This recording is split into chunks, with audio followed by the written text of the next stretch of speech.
Yo, what's up, you guys? It's your girl, Trudy LPC, and thank you for tuning into this week's episode of the Self-Aware and Effed Up podcast. Today's show is going to be absolutely great. I am speaking with one of my favorite people in the whole wide world, my best friend, and we are going to be diving into some great topics. We're going to be talking about being able to fall in love with yourself and really being able to value yourself for exactly who you are. Make sure you guys follow me, Trudy LPC, on all social media platforms under the handle Trudy LPC, and be sure to stay tuned so you can know what's going on in my world. I want you guys to definitely dig into this episode. Tell me what you guys think afterwards in the comments. Make sure you guys like, comment, and subscribe. And again, enjoy today's show. Yo, what's up, you guys? It's your girl, Trudy LPC, here for a new episode of Self-Aware and Effed Up. So thank you guys so much for all of the love and support that you guys have shown. I really love the feedback that I've been receiving over the last couple of weeks about the most recent episodes. And today's episode is not going to disappoint as well. I have an amazing guest with me today. She is my best friend of almost 30 years.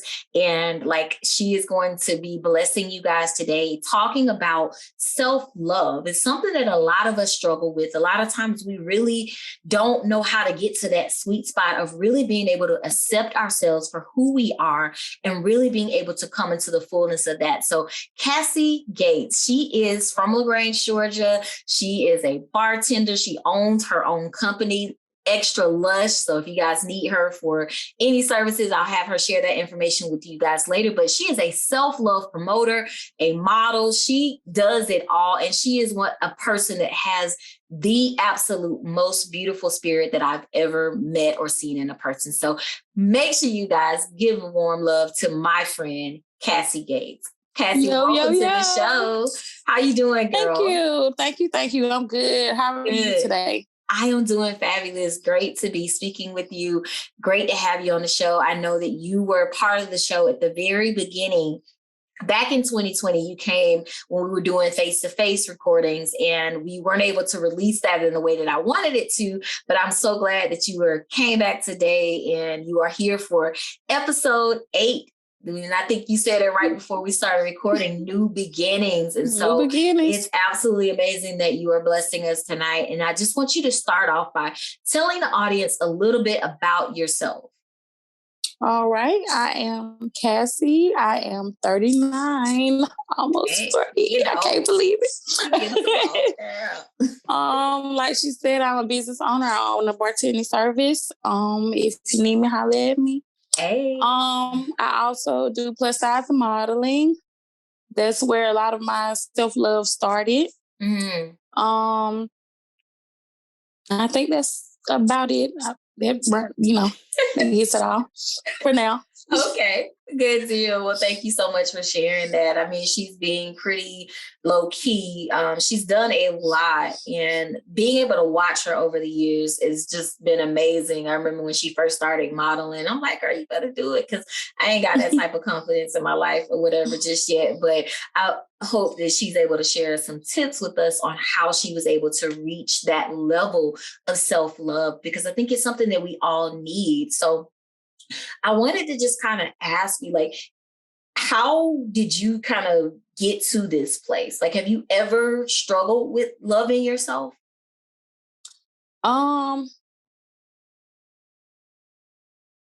Yes and no.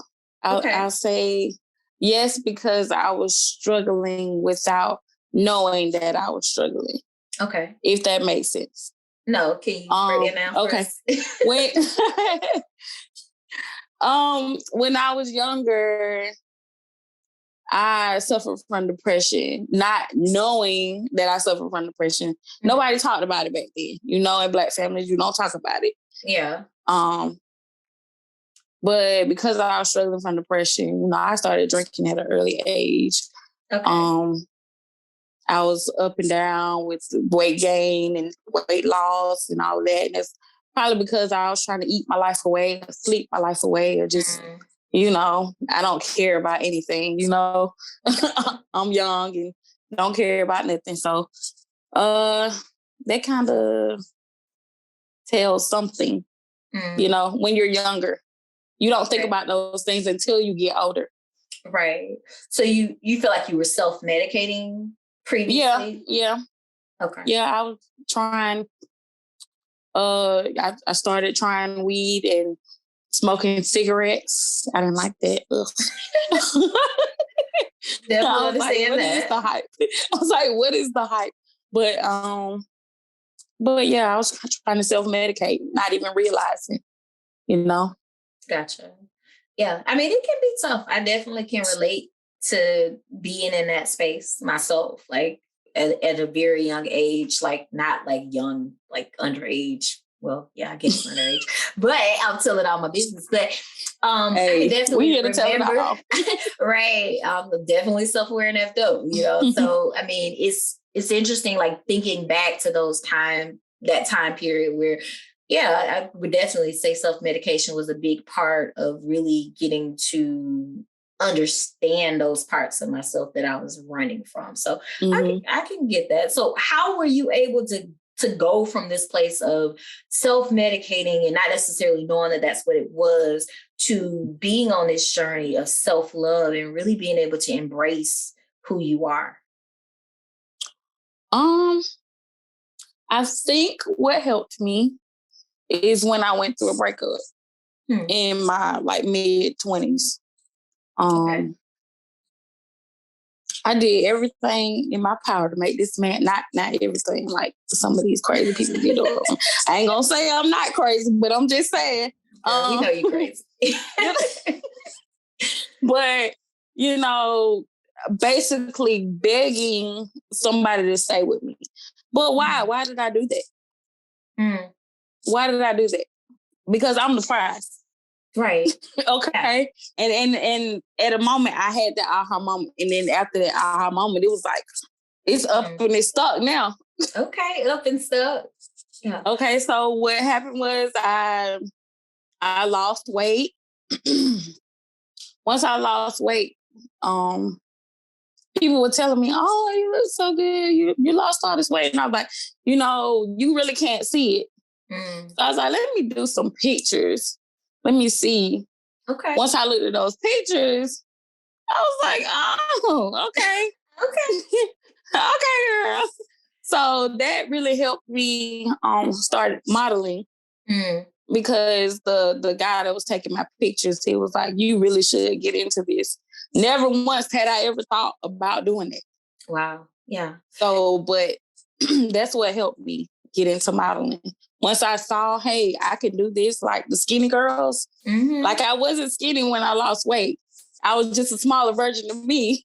Yeah. I was still in the 200s, but yeah, I look good on all the pictures. Okay. Yeah, I'm here for it. And I think one of the things that I really loved about that time period is that you were able to start a modeling for other women who were plus size women, and you created that space. What kind of led you to go down that avenue? Because I think you were able to help other women who didn't wear a size 2, you were able to help them see their own glow and see their own beauty. Well, then, like, once I started more modeling for myself, there were women writing me saying, hey, I love your confidence. How did you get into this? I would really like to try it. So I'm like, another aha moment. Okay. Come join me. Come join. I'm going to pay for it. Come join me. Okay. I want you to see what we see. Yeah. You're fly, just like I am. Yeah. I want you to see what the rest of the world sees. Right. So once they started seeing these pictures, yeah, so then they thought more highly of themselves as well. Right. Yeah. And then here come more women. Hey, I really want to be a part of this. Yeah. Okay. Come on, girl. Okay. Yeah. I think that's pretty dope that you were able to do that. I always admired that part of your journey, really being able to create that space. And I've always just kind of admired your confidence that you have in general. Because we talked about this before. I think the last time we did an episode, we talked about how people are just drawn to you naturally because you kind of exude that confidence and your personality is kind of contagious. Like, do you see yourself, I guess, through the same lens that you feel like other people see you? I don't. I don't. What's that about? Not saying not like, I know I'm a vibe because I'm being naturally me. Like for real, like I'm just being me. When you trying to play all these different sides and put on a facade for people, nobody knows who you are. Yeah. So they can't get the real you. You can't vibe off of that. Yeah. So what do you think connected you to the real you? Because so many people are looking for that. I've talked to a lot of people who have imposter syndrome and they really just don't know who they are, what they should be doing. Like, how did you get to know who Cassy really is? Girl, I had some long talks with God. What y'all was talking about? No, for real. We was talking and I had to do some digging. Mm. Whew. But it all goes back to childhood, I think. Okay. You know, I think it all starts there for everybody. Mm. But generally, I just don't be giving a fuck when nobody got to think about me. Yeah.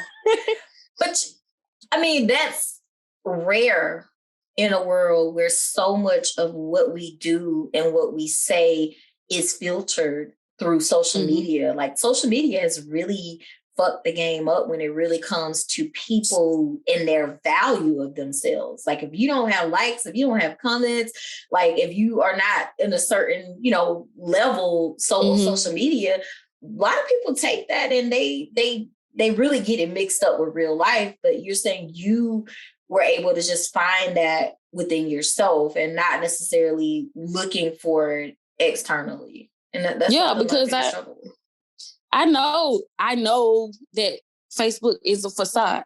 Like, I know these people in real life. You ain't living like this for real. I know these people in real life. So I'm just like, it's all a facade. Yeah.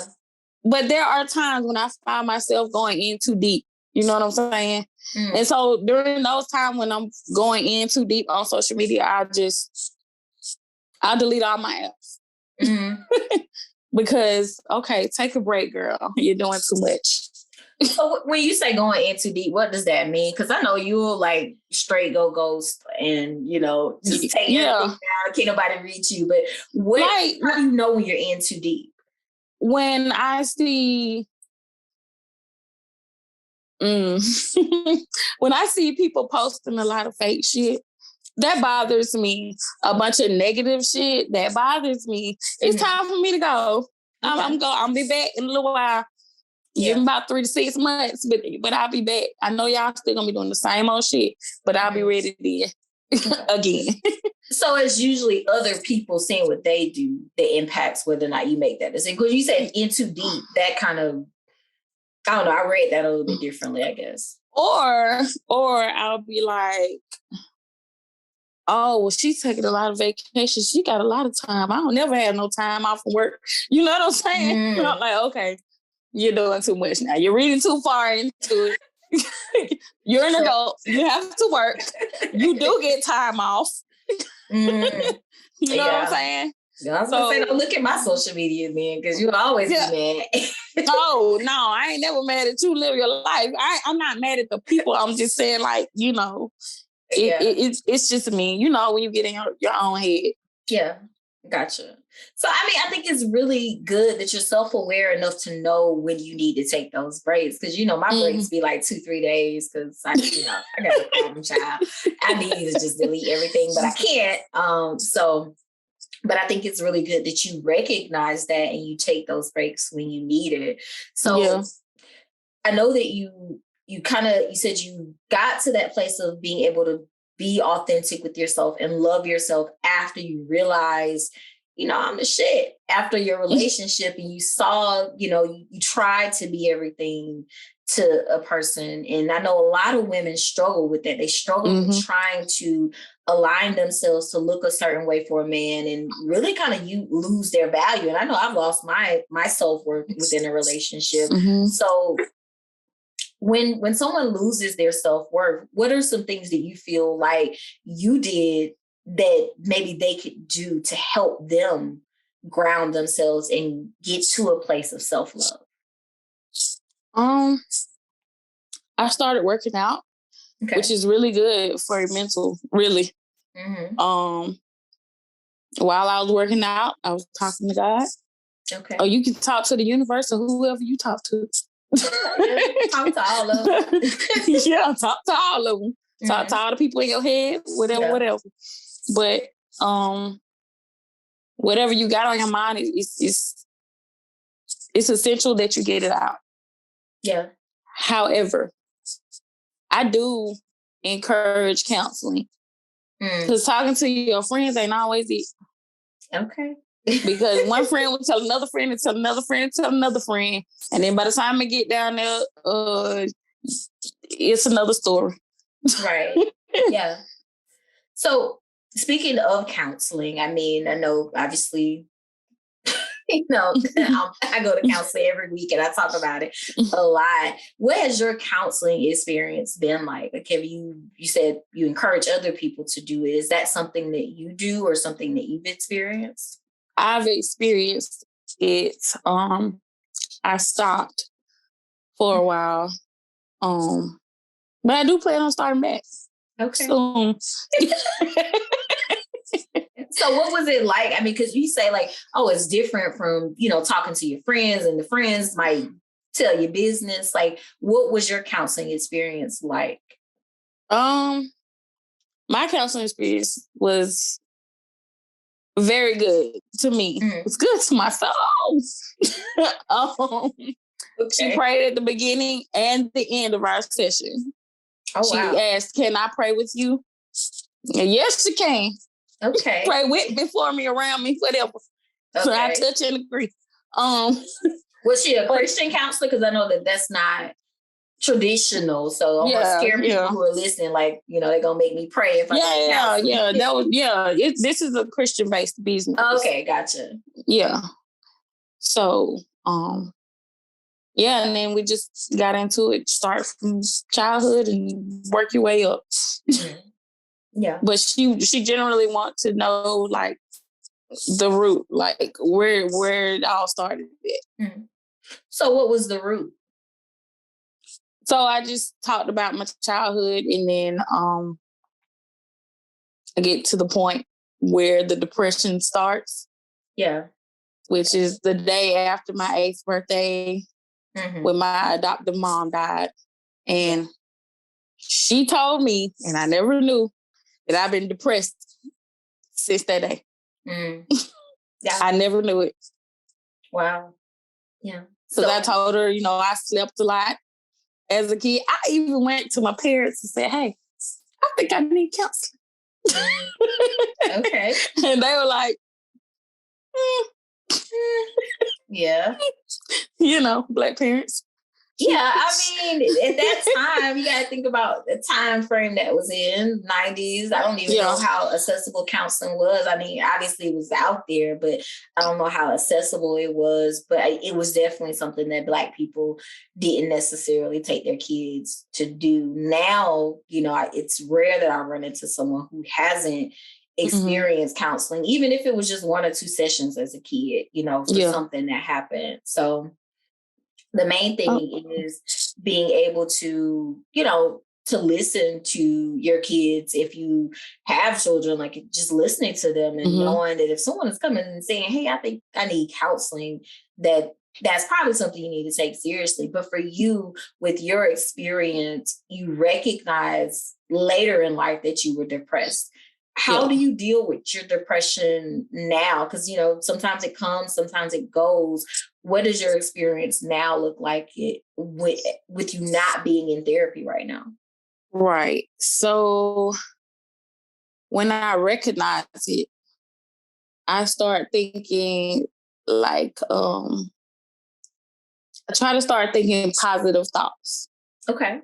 So whatever negative thing I'm thinking, I try to just jump ahead of it and think something positive over that, like think the opposite of it. Okay. And then I'll continue to go deep with the positive thoughts. And then before you know it, it's over. Okay. Oh, it still might be, lingering a little bit, but Yeah. Yeah, I mean, it takes time to reframe those thoughts. What you're speaking about is what I teach a lot of people to do, which is reframing their negative thoughts or replacing their automatic thoughts with positive, better feeling thoughts, as my therapist says all the time. And so with doing that, you're retraining your brain. And I think a lot of that also goes to being able to change your thoughts about self-love. Like someone is dealing with that because you didn't change that part of yourself overnight. Like it happened progressively. You found outlets of things that you could do to get to a better space. But, I want people who are listening to recognize that it's not an overnight thing. Right. How long would you say your journey was from being and experiencing depression, not having that self-love, to being able to grow into the woman that loves herself unapologetically? How long was that journey? Ooh, child. I mean, I'm still going through, Gotcha. So Rome was not built overnight, It's not. So I don't want nobody to think this is a quick thing, because it's not. Yeah. Don't think you can go to one counseling session and then everything gonna be all right, because it's not. Baby, okay. I need them to hear that. You repeat that. Don't think that you gonna go to one counseling session and everything's gonna be all right. Right. You just can't. It don't work like that. Yeah. And you may have some aha moments, but it counseling is about growing. It's not to keep you there forever, but just like the self-love piece, it is something that takes time. So I'm glad that you were able to kind of acknowledge that piece of it, because I don't want people to feel like, oh, I should be cured in one session, or I worked out 3 times and so now I've arrived, because that's not what it's worth. Like, I know from my personal journey of being able to get to that place of loving myself, because I've talked about it a lot on the podcast so far, is just not allowing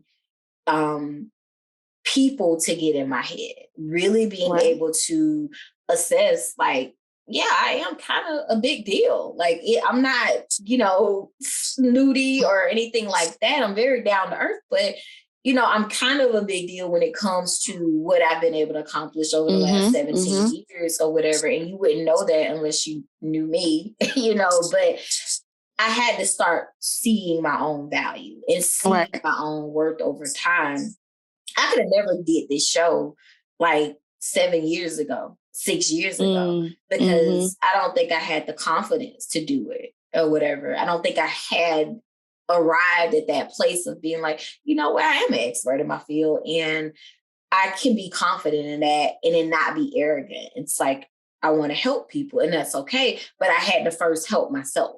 I had to first go to therapy and work through my own shit and really be able to realize that I'm not minimized to, okay, well, childhood was screwed up. Parents weren't there. So that means my self-worth now is stuck at the bottom of the barrel. Like, it really took learning over time that I didn't have to be limited.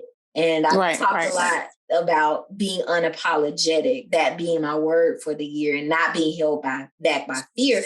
And I think sometimes we are afraid to love ourselves. Like, we're afraid to brag and really be bold with it. And this is something that I know I've struggled with. Me declaring something like that 5 years ago, I would have been like, no, I don't want to say that out loud, because now something bad is going to happen now, But no, do you get what I'm saying though? Yes, for sure. For sure. Yeah. It's like, I had a moment when one of my cousins was like, oh, well, you think you're better than me. No, I don't. I don't think I'm better than anybody. I'm just me. You think I'm better than you. Right. That's that has to do with you. It has nothing to do with the person that you're looking at. Right. It's all we about all got yourself. some shit. Right. We do. Lord knows. We all got some shit. So no, I don't think I'm better than you. Yeah. But nobody else. Yeah, but it's crazy to me that a lot of times we don't realize that that's our own inner critic that's trying to keep us down. Like I struggled with my negative inner critical voice for years, didn't even realize it was a thing. Be a whole counseling degree, did not realize I was dealing with an inner critical voice until 2017. And I was like, I gotta do something about this because this boy's gonna kill me. You know, like the self-doubt, the you're not good enough, all of that, like overcoming those thoughts, it takes a lot. And my journey, you know, I know we have different journeys, but my journey, like it was struggle getting to that place where I was able to overpower that negative inner critical voice and get to that place of being able to love Tree unapologetically. Yeah. So I'm curious to know for you, I know you said praying helped you, working out helped you. That other voice, like that, like do you feel like you are at that point where that critical voice is no longer there? Have you evolved? Oh, it's still there. Okay. No, it's still there. It's still there. But like I said, I just have to talk my way out of it. Like, and it's gonna be, I mean, I feel like it's gonna be there. You know what I mean? Yeah. It's just up to me to just try to overpower it. Yeah. And I try for the people that it didn't work out for. You know? Yeah. So, yeah. And what people didn't it work out for, you know? I mean, you know, the people who committed suicide because it's too much for them. Yeah. Fair. So I try to just go through it. Get over it. Jump over it. Yeah. You ain't finna get me. This is what I have to say to myself. I definitely feel you on that. Like that negative critical voice, it definitely gets to me a lot. And I will share this openly because you mentioned it. You know, that's something no one is exempt. I think 2 episodes ago, we did talk about the crisis line and being able to call in to 988 and speak with a responder that helps you through those moments. But that critical inner voice has had me in a choke before, like, and it has not been pretty or whatever. And so, I think it's important for people, one, to realize that it's normal to feel those thoughts from time to time, but you don't have to allow those thoughts to take over. When I say voice, I'm not talking about hallucinations. I'm talking about your own negative, critical voice, and it takes changing that narrative to get to this place of self-love where we all desire and hope to be. So I just and also if you have triggers, you have to change your people,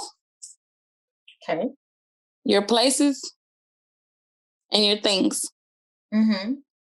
So if you know any of those things give you a trigger, don't do that. Don't go there. Don't be around those people. Right. You see what I'm saying?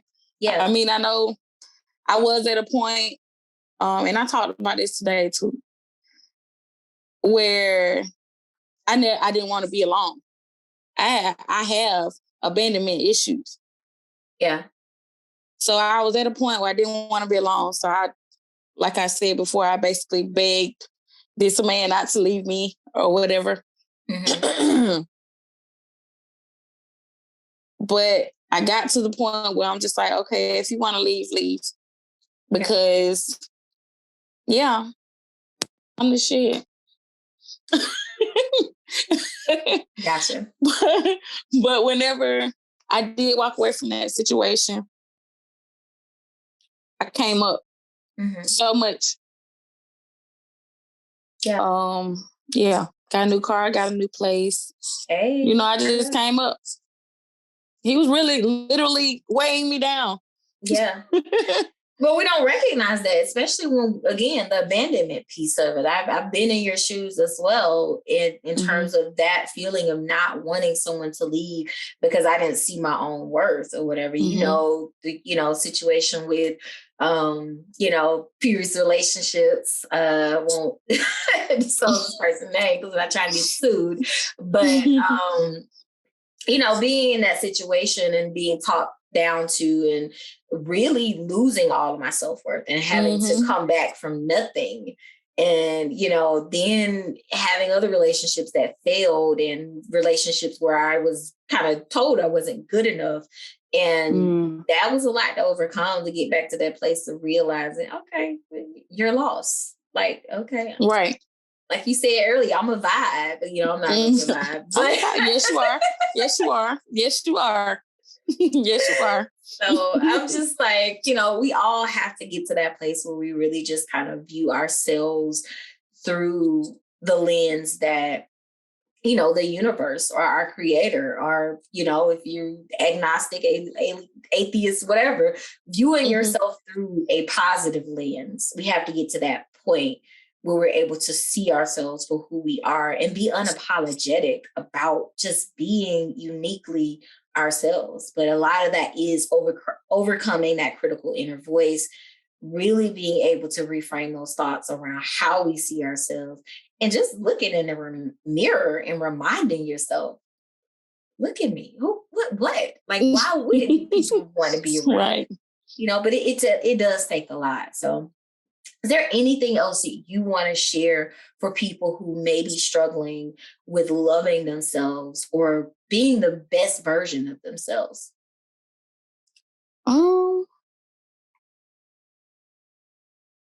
I would literally say, when you said look in the mirror, I take that literally. Literally. Go look in the mirror. Make every face you possibly can. Yeah. Make you, smile, cry, make an ugly face, whatever. So you can see all the faces and just stand there, just stare. And then just look at everything positive.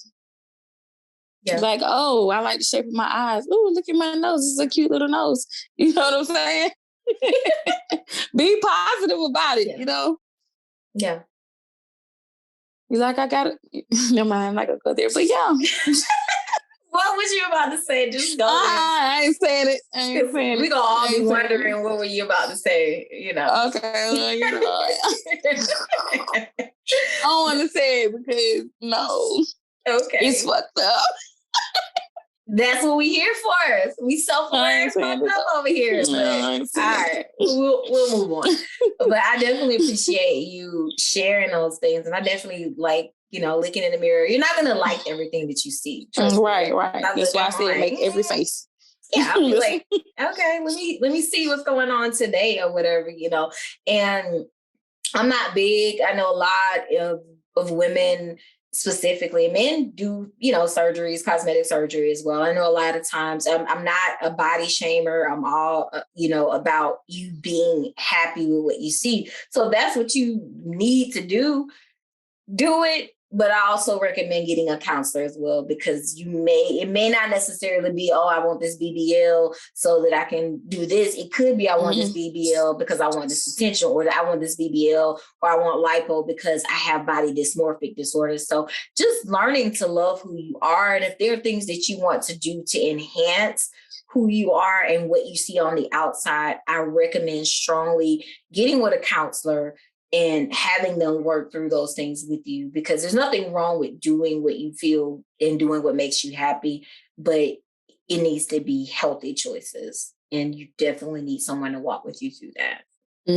I'm glad you said that, because I bet if you had to see a counselor before you got a BBL, I think there would be less.